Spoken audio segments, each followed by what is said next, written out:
तो चलिए Lucknow super giants और गुजरात टाइटंस के बीच होने वाले इस बड़े मुकाबले को गहराई से समझते हैं और देखते हैं कि एक बेहतरीन ड्रीम टीम कैसे तैयार की जा सकती है।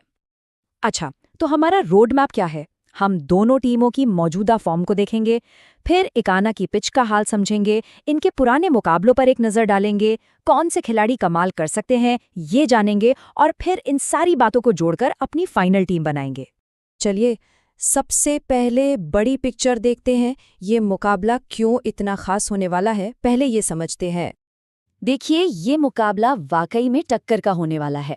दोनों ही टीमें जबरदस्त मोमेंटम के साथ आ रही हैं। अपने पिछले मैच दोनों ही टीमों ने बिल्कुल आखिरी पलों में जीते हैं, तो जाहिर है कॉन्फिडेंस तो 7वें आसमान पर होगा। अब बात करते हैं मैदान की। लखनऊ का इकाना स्टेडियम, आखिर यहाँ की पिच का मिजाज कैसा है? क्योंकि सारा खेल तो वहीं होना है। यहाँ एक बहुत बड़ा अपडेट है। इकाना की पिच अब पहले जैसी नहीं रही। जो पिच कभी स्पिनर्स को मदद करती थी और जहां रन बनाना मुश्किल था, वो अब पूरी तरह से बल्लेबाजों के लिए जन्नत बन चुकी है।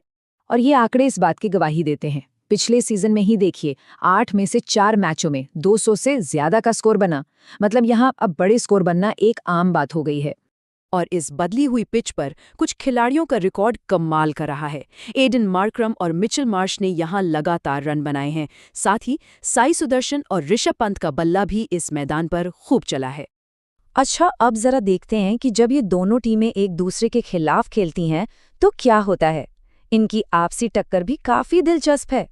अगर हम ओवरऑल रिकॉर्ड देखें तो हाँ, गुजरात टाइटंस का पल्ला थोड़ा सा भारी नजर आता है। लेकिन कहानी यहीं खत्म नहीं होती। असली बात तो यह है कि पिछले साल हुए दोनों मुकाबलों में बाजी लखनऊ ने मारी थी। तो ये दिखाता है कि हाल के दिनों में लखनऊ का दबदबा रहा है। और जब ये टीमें भिड़ती हैं तो कुछ खिलाड़ी हमेशा अपना बेस्ट देते हैं। शुभमन गिल का औसत लखनऊ के खिलाफ कमाल का है, तो निकोलस पूरन भी गुजरात के गेंदबाजों को खूब धोते हैं। और गेंदबाजी में राशिद खान और आवेश खान अपनी अपनी टीमों के लिए हमेशा विकेट निकालते हैं। अब आते हैं सबसे जरूरी हिस्से पर, यानी वो कौन से प्लेयर बैटल्स हैं जो इस पूरे मैच का नतीजा तय कर सकते हैं। मोहम्मद शमी गुजरात के टॉप ऑर्डर के लिए एक बहुत बड़ा खतरा बन सकते हैं। उनका रिकॉर्ड देखिए, गिल, सुदर्शन, बटलर, इन सभी बड़े बल्लेबाजों को वो पहले भी आउट कर चुके हैं। मतलब पावर प्ले में शमी की गेंदबाजी मैच की दिशा बदल सकती है। एक और बहुत ही दिलचस्प मुकाबला है ऋषभ पंत बनाम राशिद खान। वैसे तो लेफ्टी बैट्समैन के सामने लेग स्पिनर को दिक्कत होती है, लेकिन यहाँ कहानी उल्टी है। राशिद ने पंत को न सिर्फ 3 बार आउट किया है, बल्कि रन भी नहीं बनाने दिए हैं। और लगभग यही हाल लखनऊ के दूसरे विस्फोटक बल्लेबाज निकोलस पूरन का भी है। गुजरात के गेंदबाज, खासकर राशिद खान, उन्हें भी कई बार अपनी फिरकी में फंसा चुके हैं। अच्छा, एक एक्स फैक्टर पर भी नजर रखनी होगी, जॉर्ज लिंडे।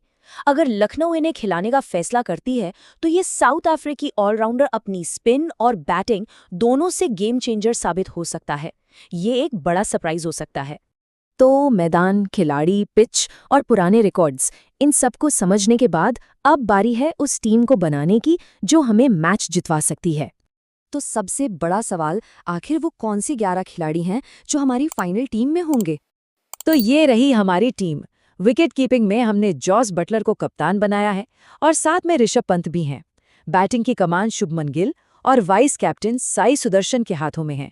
ऑलराउंडर्स में मार्श और माकरम जैसे बड़े नाम शामिल हैं और गेंदबाजी का जिम्मा आवेश खान और राशिद खान जैसे माहिर गेंदबाजों पर है।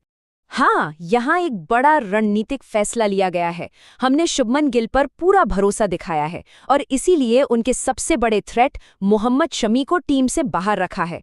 ये एक रिस्क जरूर है, लेकिन अगर गिल का बल्ला चला तो ये फैसला हमें बहुत बड़ा इनाम दिला सकता है।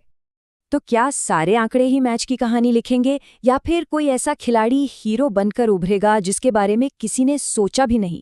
क्रिकेट की यही तो खूबसूरती है कि ये हमेशा हमें चौंकाता है। देखते हैं इस बार क्या होता है।